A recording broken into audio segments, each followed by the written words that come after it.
ऋषियों के ऐसे मधुर व्यवहार से सूत जी महाराज तो गदगद हो गए। महाराज, आप मुझ दास को देख करके क्यों खड़े हो गए? क्यों आपने मेरा अभिवादन किया है?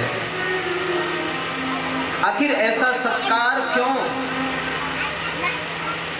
संत जन कहते हैं, सूत जी आप देखने में उम्र में भले ही छोटे हैं, लेकिन शास्त्र जो कहता है वह आप सुनिए। धन वृद्धा बल वृद्धा आयु वृद्धा सते बचा ते सर्वे अपि ज्ञान वृद्धा किंकरा शिष्य किंकरा। कोई धन में बड़ा होता है, कोई बल में बड़ा होता है, कोई आयु में बड़ा होता है, लेकिन जो ज्ञान में बड़ा होता है वो महाराज सबसे बड़ा होता है। और वही ज्ञान आपके पास में समग्र रूप से व्याप्त है। इसलिए आप ऐसे महान हैं और लोगों की कष्ट की निवृत्ति का जो साधन है वो आपके हृदय में छुपा हुआ है। कृष्ण प्राप्त करम शाश्वत साधनम साधनम तद्वाधुना।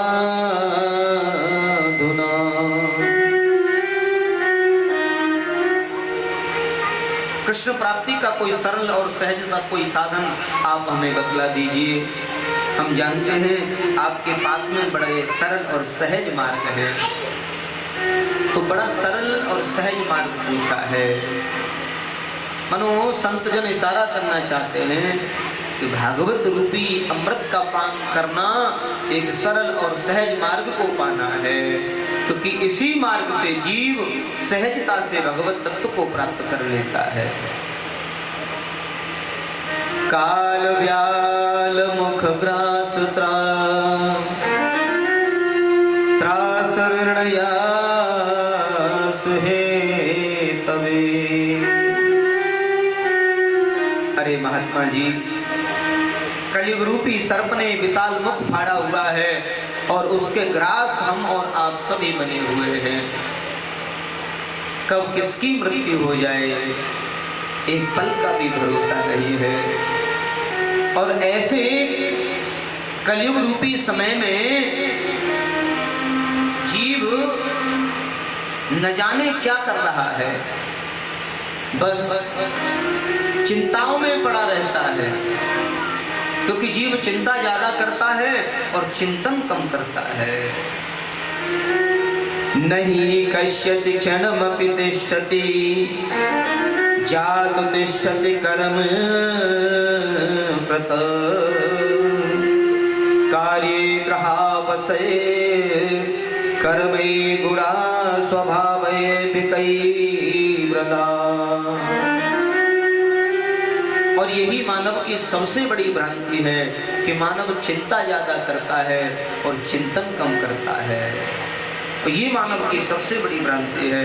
अब चिंता मिटे कैसे और चिंतन बढ़े कैसे, बोले यही सब हमें सिखाती है भागवत। एव विनमये जाते सुधाराज्ञा प्रपीयता प्रपश्यामो वयं सर्वे श्रीमद्भागवतामृतम्।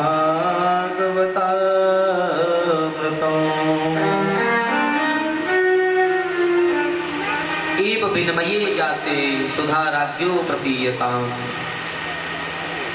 ये वही भागवत है जो देवता लोग, जिन्हें मालूम हुआ कि श्री सुखदेव स्वामी राजा श्री परीक्षित को भागवत सुना रहे हैं और भगवान सुखदेव के पास में पहुंचे हैं समस्त देवता देवलोक से, और देवर्षि नारद सबसे आगे हैं श्रृंखला में, और जाके निवेदन किया है, महाराज आप ये भागवत रूपी अमृत हमें पिला दीजिए और राजा परीक्षित को स्वर्ग का अमृत दे दीजिए। इसे स्वर्गामृत की आवश्यकता है। महात्मा ने देखा इनका भाव अदला बदली करने का है, अमृत कलश लेकर के साथ में आए हैं। महाराज, राजा को अमृत प्राप्त हो जाएगा, स्वर्ग का अधिकार प्राप्त हो जाएगा, लेकिन मना कर दिया है, बिल्कुल मना कर दिया है। कहा अभक्ताश विज्ञाय न ददो सकथामृतं श्रीमद्भागवती वार्ता वार्ता सुरणामपि।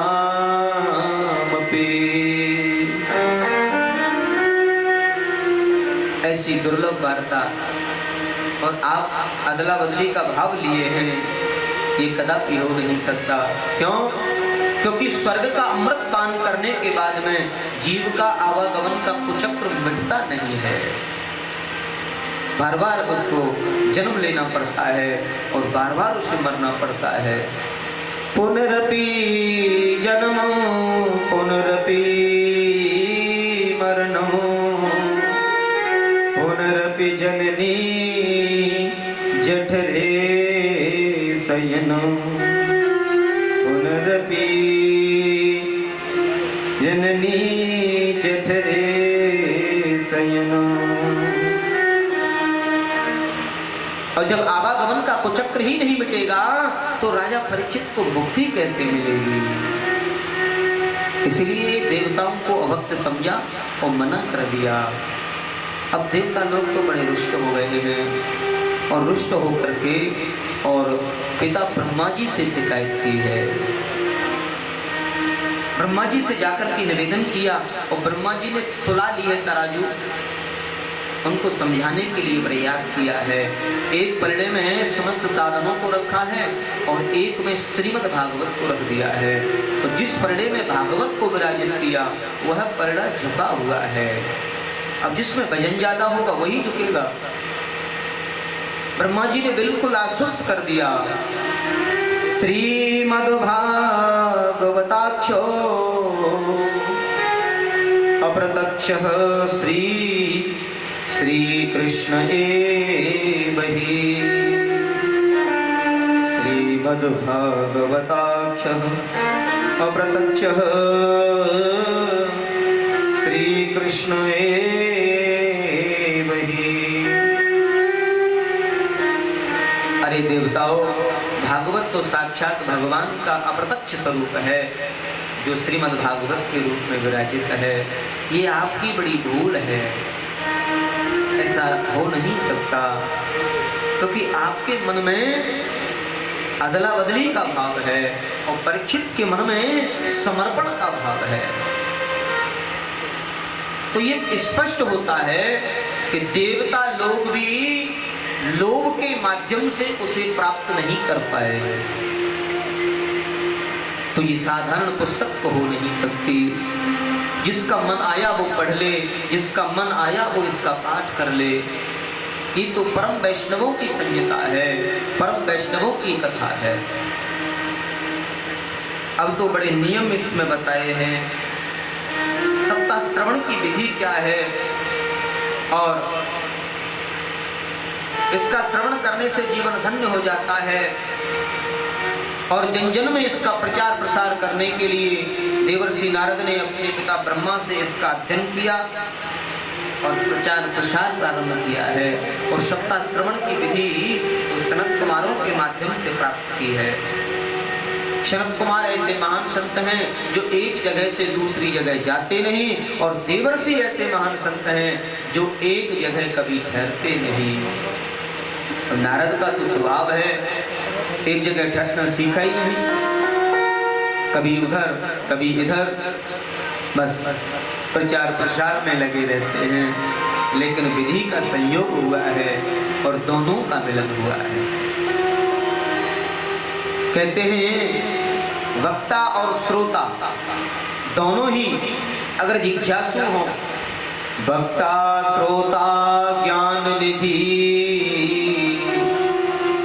सच्चाई तो यही है कि सुनने वाला और सुनाने वाला दोनों एकाग्र हो और दोनों का लक्ष्य भगवत प्राप्ति का हो, तो जीवन में फिर कोई कमी नहीं रह जाती है। तो सुनने वाला भी, इधर देवर्षि नारद सुनने वाले हैं और सुनाने वाले सनत कुमार, सनक, सनंदन, सनातन, सनत कुमार, ये चार भाई हैं और चारों व्यास आसन पर बैठे हैं। अब तो कैसा सुंदर भाव प्रकट किया है। यहाँ पर 5 बातों का होना बड़ा अनिवार्य है। कथा के लिए सबसे पहले सुंदर स्थान का होना बड़ा जरूरी है।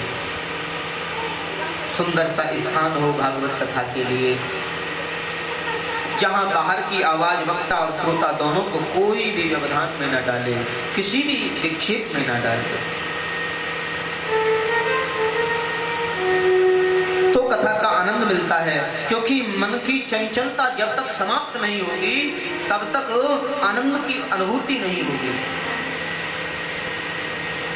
और दूसरी बात है, भागवत का गान उसे बड़े सुंदर मधुर शब्दों में गाया जाए, बड़े सुंदर मधुर स्वर शैली से, संगीत वाद्य के सहयोग से, रागों के सहयोग से, क्योंकि महर्षि वेदव्यास ने बड़े रसचंद अलंकार इसमें परोए हैं, ऐसे अलंकार डाले हैं मानो संगीत वाद्य स्वयं श्लोकों से निष्कृत होता है, श्लोकों से निष्कृत होता है।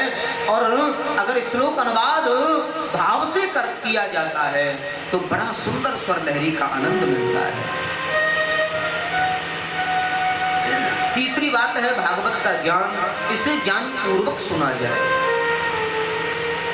चौथी बात है भागवत का ध्यान, आपका ध्यान एकाग्र मन हो और मन लगाकर के इसे सुना जाए।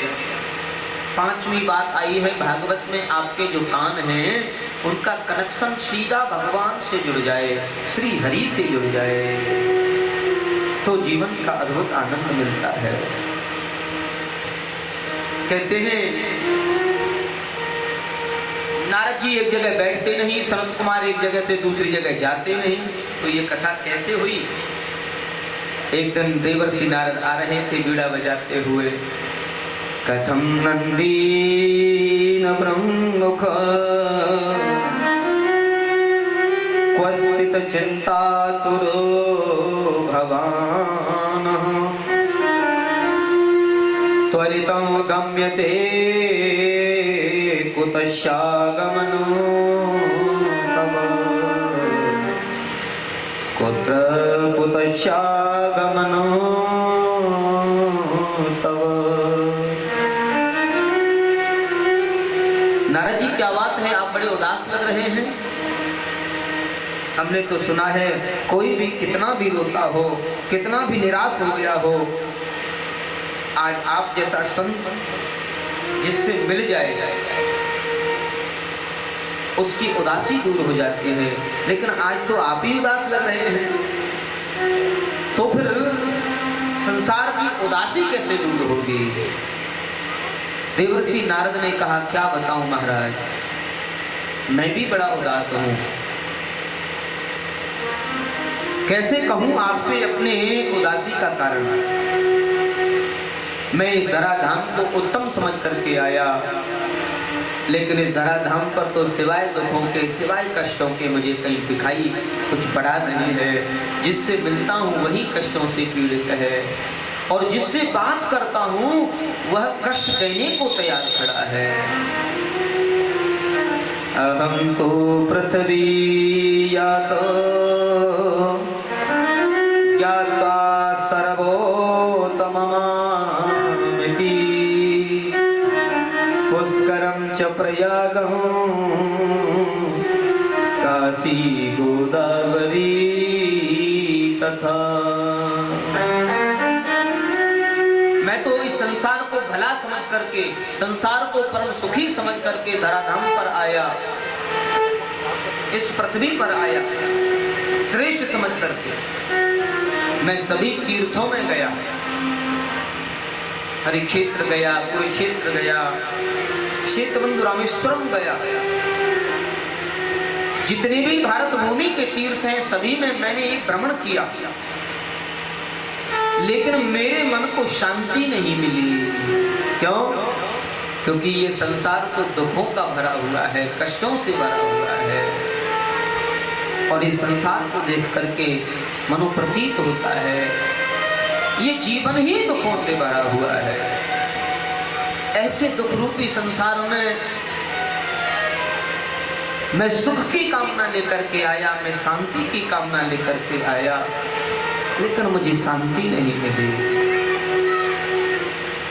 ना पश्यति कर्म मन संतोष कारकम कलिना धर्म मित्रेण धलये धरये बाधिता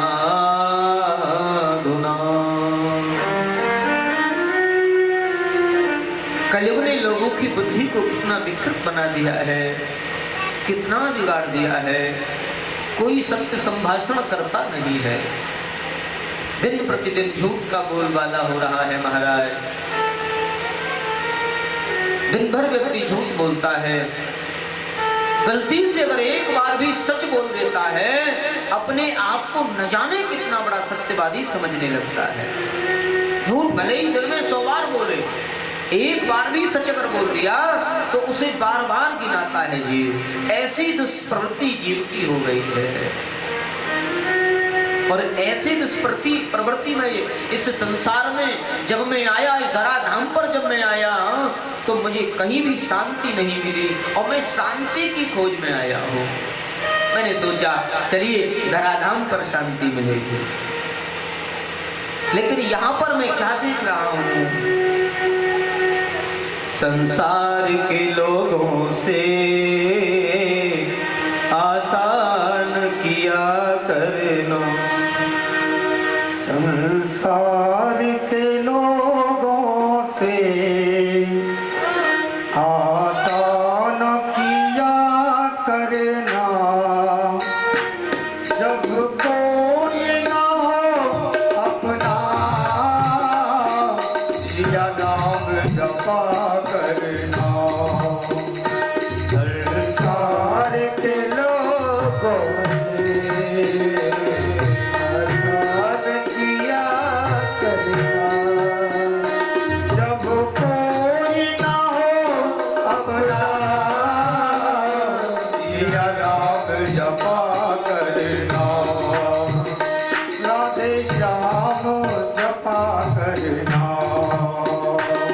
राधे श्याम जपा करना।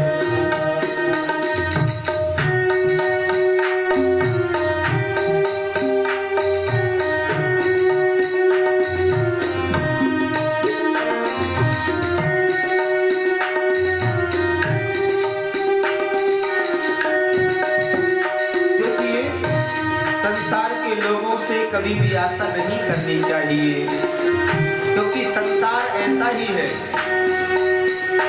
ये बड़ा विचित्र है। यहाँ पग पग पर कांटे मिलेंगे आपको, लेकिन आप फूलों की आशा करके अगर आए हैं, लगता नहीं फूल पीछे मिले। हो सकता है संसार रूपी इस रास्ते में, इस मार्ग में आपको कांटे मिले। क्या करना है? बोले मुझे आशा नहीं करनी है, इस जीवन की कोई आशा नहीं है। जीवन की एक ही आशा है, मेरे प्रभु कैसे भी मेरा मन आप में लग जाए। जब कोई नहीं अपना सिया राम जपा करना, जब कोई नहीं अपना सिया राम जपा करना। पत्ते फूल हरे पलते ये देश बिगाना,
जपा करना।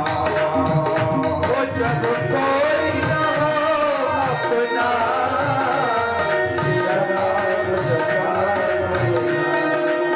वो सरदार के हाथों से आसान किया करना। जब कोई ना हो अपना, सिया राम जपा करना। जब कोई ना हो अपना, सिया राम जपा करना।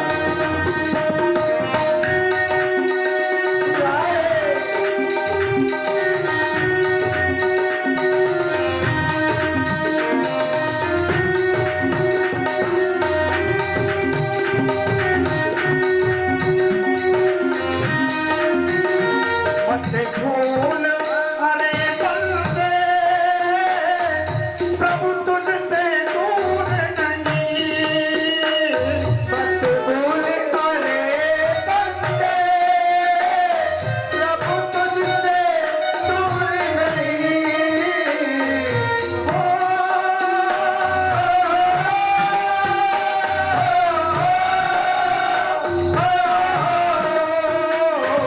मत भूल अरे बंदे,